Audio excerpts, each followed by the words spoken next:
Hello friends, तो आज हम एक इम्पोर्टेंट टॉपिक समझने जा रहे हैं कि आखिर भक्ति क्या है। भक्ति मार्ग या जिसको प्रेम मार्ग भी कहते हैं गीता में। तो भक्ति आखिर क्या है? क्या भक्ति कल्पना है? क्योंकि कुछ भी ऐसा होना जो तुम्हें कुछ अनबिलीवेबल लगे, उसको तो हम कहते हैं कि वो तुम्हारे मन की ही कल्पना है ना। तो वही बातें यहाँ पर समझनी है कि क्या भक्ति भी कल्पना है, हमारे मन के द्वारा चली गई कोई चाल है। क्योंकि भक्ति जो मैंने बताया है, भक्ति का मतलब कुछ अलग नहीं होता। भक्ति कोई जादुई चीज़ नहीं है कि तुम्हें किसी का दर्शन हो जाए या कुछ भी ऐसा। भक्ति भी कई तरह की चल रही है, उसको हम समझेंगे। लेकिन हमने बताया भक्ति मार्ग का क्या है कि मतलब गीता में यही कहा गया है कि अपने अहंकार को समर्पित कर देना। कोई मुझसे बड़ा है, कोई सर्वव्यापी सर्वव्याप्त है और मैं अपने अहंकार को उसके प्रति समर्पित कर देता हूँ। मेरा अहंकार वहाँ जाकर ख़त्म हो जाता है कि हे प्रभु, सब कुछ आपकी ही मर्ज़ी से हो रहा है, आप ही सब कुछ कर रहे हैं, मैं तो बस एक कठपुतली मात्र हूँ। मतलब अपना अहंकार को ख़त्म कर देना, वही भक्ति होती है। वो ज्ञान मार्ग भी वही करता है, बस वो अलग तरीका है। और ध्यान योग भी वही करता है, वो अलग तरीका अपनाता है। और कर्म योग भी वही करता है। मतलब मैं करता की भावना को हटा देना। सब कुछ यहाँ पर कार्य कारण नियम से हो रहा है, उसी को कह देते हैं प्रभु की इच्छा से हो रहा है, प्रकृति के गुणों के अनुसार हो रहा है, गीता में कहा जाता है। तो वही बात है यहाँ पर कि मैं की भावना को, मैं करता हूँ कि भावना को हटाना ही भक्ति होती है। लेकिन अब यहाँ पर भक्ति कई तरह से चल रही है। क्या वो भक्ति कल्पना है जो चल रही है, उसको हमें समझना है यहाँ पर। क्योंकि देखो, मैं साइकोलॉजी के भी हिसाब से बताता हूँ, फिलोसफी दोनों मिक्स, सोशियोलॉजी इसमें मिक्स रहती है। तो मतलब थोड़ा इसमें साइंटिफिक लेवल का वो आ जाता है, तो उस हिसाब से समझेंगे। जैसे भक्ति कई मॉडल की होती है। तो पहला जो सबसे लोवेस्ट स्तर होता है, उसमें लोग बस अपने डर और कामनाओं की वजह से जो है अपने ट्रेडिशन को, जो चलती चली आ रही हैं परंपराएं उनके जीवन में, उसी को ही आगे फॉलो करते चले जाते हैं। तो ये तो सबसे लोवेस्ट लेवल की हो गई कि इसका कोई मतलब नहीं है, बस डर और लालच की वजह से वो जो है अपने ट्रेडिशन को फॉलो कर रहे हैं। जैसे उनके फैमिली में कोई कर रहा था तो उनको डर है कि मैं नहीं करूँगा तो मुझे कुछ हो जाएगा, इसलिए वो उन परंपराओं को आगे बढ़ाते जाते हैं। ये सबसे लोवेस्ट लेवल की भक्ति होती है। कोई भक्ति वक्ति नहीं होती, ये सब बकवास होता है। ये मत समझना कि मैं ये भक्ति मार्ग को 3 कैटेगरी में बांट कर बता रहा हूँ। नहीं, जो चल रहा है मैं उस हिसाब से बता रहा हूँ। इसका कोई मतलब नहीं है, ये कोई भक्ति भी नहीं हो। भक्ति क्या है उसको मैंने पहले ही बता दिया। ये सब जो चल रहा है हमारे जीवन में, उसको मैं बता रहा हूँ। तो इसका खैर कोई मतलब नहीं होता। डर और लालच की वजह से आप कोई परंपरा फॉलो करते चले जाओ। यहाँ पर डर इतना बड़ा और लालच इतनी बड़ी चीज़ होती है ना, कि अगर कोई ट्रेडिशन फॉलो कर रहा है, किसी समाज में कोई ट्रेडिशन चल रहा है, और अगर वहाँ पर फिर भी जैसे मतलब कई लोगों की डेथ होती रहती है। ये तो प्रकृति के नियम है कि किसी न किसी की डेथ होती ही होगी हमेशा से ही। तो यहाँ पर दिक्कत क्या हो जाती है कि जैसे अगर मान लो किसी वर्ष किसी ने उस ट्रेडिशन को नहीं फॉलो किया, फिर किसी की डेथ हो गई, तो लोग समझेंगे कि वो जो है मैंने उसको नहीं फॉलो किया इसलिए ये ऐसा हुआ है। मतलब हर साल हो रही है उस पर ध्यान नहीं जाएगा, लेकिन वो एक पर ध्यान चला जाएगा। जैसे जो कहते हैं ना, साइकोलॉजी में इसके लिए एक शब्द यूज होता है कि 99 घटनाएँ आपके साथ वैसी हो जाएँगी, आप नहीं ध्यान दोगे। जो कि एस्ट्रोलॉजी लगभग यही चीज़ें यूज करते हैं एस्ट्रोलॉजर, कि एक सही होगा उसका वो ढिंढोरा पीट देंगे, लेकिन 99 गलत होगा उस पर कभी नहीं जाएँगे। तो वही चीज़ें यहाँ पर सोशल प्रूफ जिसको कह सकते हैं साइकोलॉजी में, कि जिसका जो है सोशल प्रूफ बन गया कि हाँ ये इनकी बातें सत्य होती हैं, ये वो, और 99 गलत हो रही हैं, उस पर नहीं जाएगा कोई। तो वो चीज़ें यहाँ पर। तो ये जो फर्स्ट लेवल की भक्ति हमें दिख रही है, खैर ये भक्ति है नहीं। भक्ति मतलब प्रेम होता है, और प्रेम मतलब वही कि तुम्हारा अहंकार ना हो। प्रेम वही है। प्रेम ये जो चल रहा है उस प्रेम की मैं बात नहीं कर रहा हूँ, मैं आध्यात्मिक प्रेम की बात कर रहा हूँ। प्रेम प्रेम सब कहे, प्रेम न जाने कोई, जो कबीरदास जी कहते हैं। तो प्रेम वही है जो हमारे अहंकार को ख़त्म करे। मैं करता हूँ कि भावना ही ख़त्म हो जाए, बस यही है प्रेम, और यही है भक्ति। तो ये जो फर्स्ट लेवल की, ये डर और लालच की वजह से होती है, ये चीज़ समझ गए। अब जैसे कुछ लोग यहाँ पर जो कल्पनाएँ जुड़ती हैं उसको समझो कि कैसे मतलब उनको ट्रेडिशन फॉलो करना पड़ता है। जैसे वो बहुत दिनों से उसी परंपरा को फॉलो करते आ रहे हैं। अब मान लो वो किसी ईयर उनका मन किया कि इस बार चलो नहीं करते हैं, तो हमने सुना है ऐसी घटनाएँ होती हैं उनके साथ कि जैसे वो जब समय आने वाला होता है तो कुछ दिन पहले से उनके स्वप्न में ऐसा वो भगवान आएगा, वो देवी जी आएंगे स्वप्न में, और उनसे कहेंगे तुम ये काम करो, नहीं तो ये बुरा हो जाएगा, वो बुरा हो जाएगा। मतलब फिर वो सोचते हैं कि सच में माता जी हमारे स्वप्न में आई थी, लेकिन वो कभी ये नहीं देखने जाएंगे कि ये हमारे मन के द्वारा ही चला गया एक अलग खेल है। अपने मन की प्रतिक्रियाओं को नहीं समझ पाते वो। इसीलिए मैं कहता हूँ साइकोलॉजी बहुत ज़रूरी है पढ़ना। तुम्हारी जो माता जी तुम्हारे स्वप्न में आ रही हैं, कोई भगवान तुम्हारे स्वप्न में आ रहे हैं, वो वही आएंगे जो तुम्हारे जैसे तुम्हारे विलेज में या कहीं पर भी जो ट्रेडिशन चल रहा है, जैसे वो मूर्तियाँ होंगी वही आएंगी। तो तुम्हें ये क्यों नहीं समझ में आता क्या माता जी या भगवान जी इसी रूप में होंगे? वो तो निर्गुण निराकार है ना। तो किसी भी रूप में आ सकते हैं नहीं, लेकिन तुम्हारा उसी मूर्ति के अनुसार आएगा जिसको तुमने देखा होगा। तो इसका सीधा सा मतलब यही होता है कि तुम्हारे मन में वही चीज़ें बैठ गई हैं, कल्पनाएँ हैं वो सभी, और तुम्हारी कल्पनाएँ तुम दिन भर वही सोचते हो कि इस बार मैं नहीं फॉलो कर रहा हूँ तो कहीं कुछ हो ना जाए, तो इसीलिए वो स्वप्न में भी आ जाता है। जैसे हम दैनिक जीवन में जो कार्य करते हैं वो स्वप्न में आता है हमारे। स्वप्न मतलब कोई अलग चीज़ नहीं है, वो जीवन में चल रही जो सोच रहे हैं हम, विचार कर रहे हैं, वही सब स्वप्न में आते हैं रात में।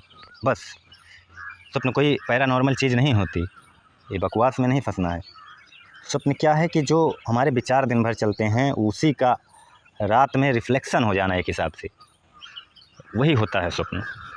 तो कुछ लोग कहते हैं कि क्यों आते हैं ऐसे स्वप्न, क्या भगवान जी ने कहा है उसको फॉलो करो? नहीं, वो तुम्हारा डर है, तुम्हारे दिन भर की जो है कामनाएँ हैं, दिन भर का डर है, वही रात में स्वप्न के रूप में आ जाता है। कोई माता जी, कोई भगवान नहीं आते, क्योंकि कोई है ही नहीं।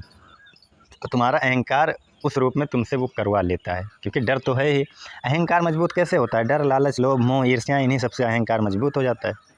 तो फर्स्ट लेवल की भक्ति ये होती है, इसका कोई मतलब नहीं होता। और सेकंड लेवल की भक्ति जो होती है, वो जैसे कुछ लोग भक्ति करते हैं शौक़ से, हैप्पीनेस के लिए। जैसे कुछ लोग करते हैं ना, उनको अच्छा लगता है कुछ त्यौहार को मनाना, कुछ भी करना। खैर ये भक्ति ठीक होती है, त्यौहार आप हैप्पीनेस के लिए करो, ठीक है।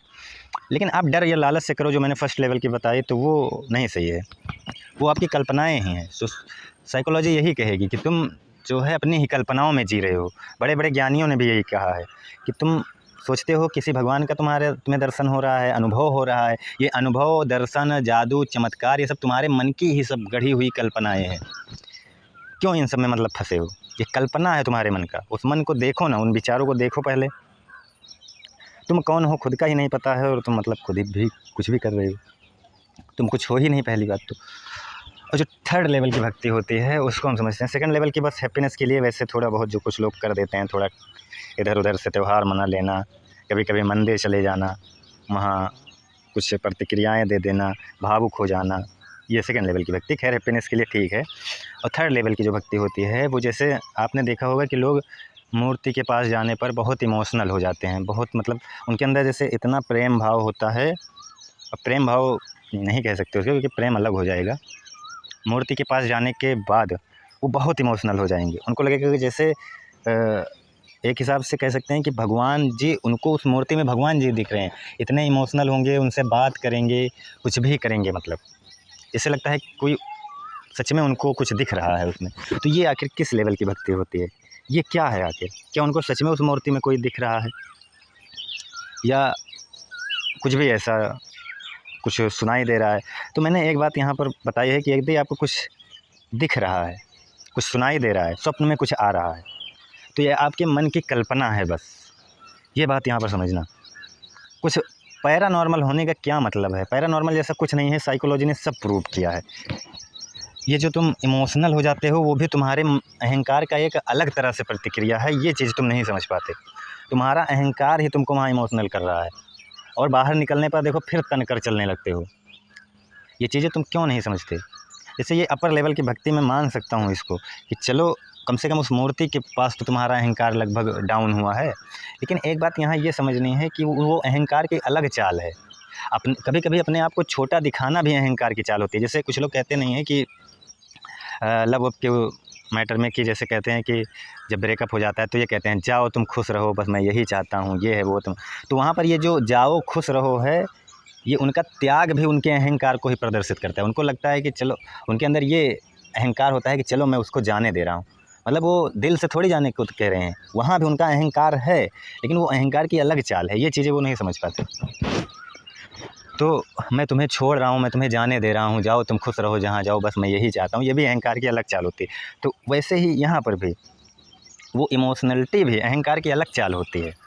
अरे तुम्हें मूर्ति में कुछ दिखे और स्वप्न में कोई आए, अजीब अजीब आवाज़ें तुम्हें सुनाई दे कि जैसे भगवान से तुम्हारा कम्युनिकेट हो रहा है, ये सब चीज़ें क्या है? मतलब साइकोलॉजी के पास यदि जाओगे तो वो यही कहेगी ये तुम्हारी कल्पनाएं हैं, बस जो तुम दिन भर सोचते हो, जिनमें दिन भर खोए रहते हो, वही होते हैं ये सब। तो यहाँ पर कुछ लोग फिर तर्क देंगे कि बहुत से जो भक्ति वाले लोग हैं उन्होंने तो उस ब्रह्मत्व की प्राप्ति कर ली है। जैसे मीराबाई जी का एग्जाम्पल देंगे, मीराबाई जी मुझे बहुत पसंद है, और रामकृष्ण परमहंस जी का एग्जाम्पल देंगे।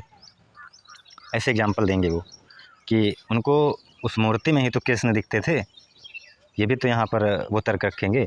हाँ, तो मूर्ति में कृष्ण दिखते थे, ये बात ठीक है, लेकिन मीराबाई जी का आप देखो ना, पहले उनके अंदर अहंकार नहीं था।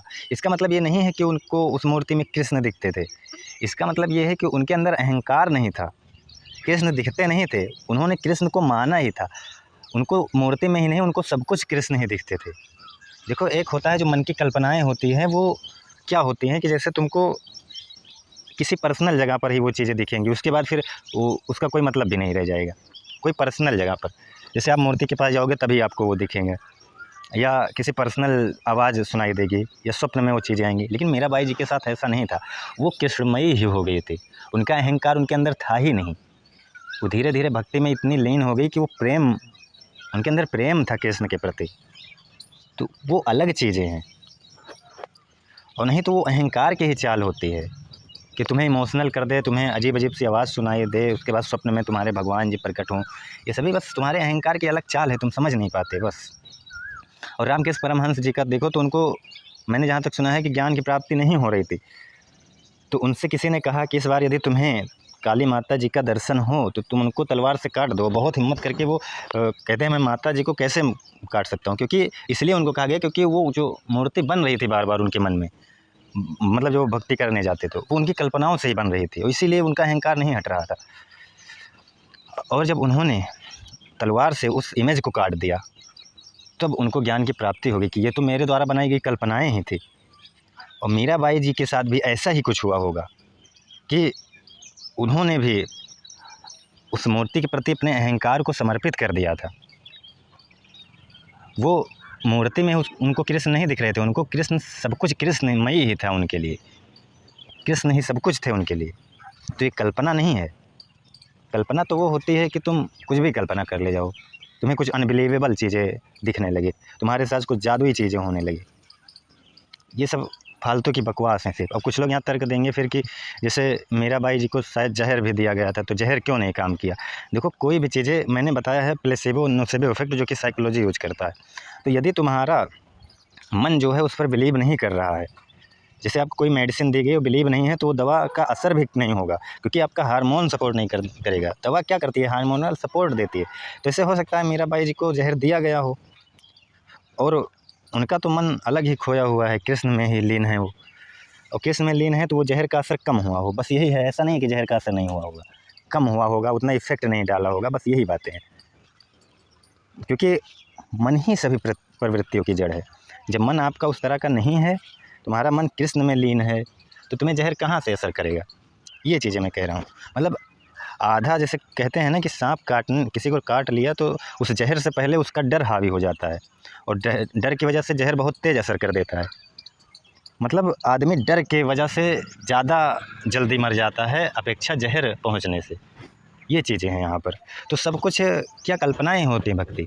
भक्ति का मतलब होता है सिर्फ अहंकार को ख़त्म करना, मैं यही कहूँगा। बाकी तुम्हें जो कुछ अनबिलीवेबल चीज़ें, कुछ फालतू की बकवास दिख रही है, इन सबको तोड़ो, इन सबको काट दो, जैसे रामकृष्ण परमहंस जी ने किया था। काट दो सबको, कोई अनबिलीवेबल चीज़ तुम्हें नहीं दिखेगी। और दिख रही है तो इसका मतलब अभी भी तुम्हारा अहंकार जीवित है, क्योंकि अद्वैत ही सुख है, अद्वैत ही सत्य है। और भी तुम द्वैत में फंसे हो, और द्वैत में फंसे हो तो तुम्हें परमात्मा कैसे मिल सकता है, तुम खुद ही सोचो। परमात्मा का मिलने का मतलब ये नहीं कोई कहीं परमात्मा बैठा है वो मिल जाएगा। कोई जादुई चीज़ नहीं होते इन सब में, मैं बार बार कहता हूँ। बस यही है कि तुम ये समझ जाओ कि सब कुछ प्रकृति के नियमों के अनुसार हो रहा है यहाँ पे। मैं कुछ नहीं हूँ, मैं भी बस प्रकृति का एक कठपुतला मात्र हूँ, बस यही है मेन ज्ञान। और यही आप भक्ति किससे जाओ तो अपने अहंकार को समर्पित कर दो। अहंकार को ये कह दो कि तू है ही नहीं, तो क्यों मतलब डिस्टर्ब है बिना मतलब के यहाँ। बस यही होती है भक्ति। और बाकी तो जो बकवास चल रही है उनका मैं क्या कहूँ। इमोशनलिटी, डर हो जाना, इमोशनल हो जाना, रोने लगना मूर्ति के पास जाकर, तमाम तरह की चीज़ें, उनको उसी में सुख मिलता है। देखो, लक्ष्य क्या है, सुख और शांति। अगर किसी को उसी में सुख और शांति महसूस हो रही है तो खैर ठीक है, लेकिन अगर ये सब सुपरस्टिशंस का रूप ले ले तब नहीं ठीक होता। मेरे कहने का मतलब यहाँ ये है। अब जैसे जो मीराबाई का एग्जाम्पल लोग देंगे कि उनको तो मूर्ति में ही कृष्ण दिख रहे थे, क्या वो उनकी कल्पना थी? कल्पना थी तो वो कृष्णमयी क्यों हो गई? नहीं, उनकी कल्पना नहीं थी, उनके अंदर अहंकार नहीं था। बस अगर तुम्हारे पास अहंकार नहीं है, वो कह रही थी ना कि सब कुछ कृष्ण ही कर रहे हैं, कृष्ण ही सब कुछ कर रहे हैं, मैं कुछ नहीं कर रही। तो क्या तुम भी ऐसा कह सकते हो? और ऐसा जब तुम कह सको, कह ना सको, ये अनुभव में लाओ, ये जानो कि तुम कुछ नहीं हो। बस यही चीज़ है। तुम बस कठपुतली हो प्रकृति के, उस कृष्ण के, उस आत्मा के, उस सत्य के। तुम कठपुतली हो। या फिर कुछ लोग कहेंगे कि प्रकृति तो अलग होता है, वो कृष्ण या आत्मा वो तो अलग होती है, वो इन सब में नहीं होती, वो इनसे परे होती है। वो सब खैर बाद की बातें हैं। इन सबको हमने अच्छे से समझाया है कि प्रकृति क्या होती है। वो ब्रह्म, वो आत्मा प्रकृति में भी होता है और प्रकृति से परे होता है। इसका मतलब ये नहीं कि वो कोई है, वो तुम्हारी ही चेतना है। वो जहाँ जहाँ भी अनुभव है वो वही आत्मा है। बस इसका मतलब ये नहीं कि कहीं कोई आत्मा बैठी है या वो कोई डिब्बा है उसके अंदर सब कुछ हो रहा है, ये सब नहीं है। तो अहंकार ना हो तो वही भक्ति है, वही ज्ञान मार्ग है, वही कर्म योग है, वही ध्यान योग है। बस अहंकार की समाप्ति, सब मार्ग वही है। चाहे आप किसी मार्ग से उस पर पहुँचो और चाहे उस पर पहुँच जाओ, तो सभी मार्ग उसी के हो जाते हैं। बस यही चीज़ है।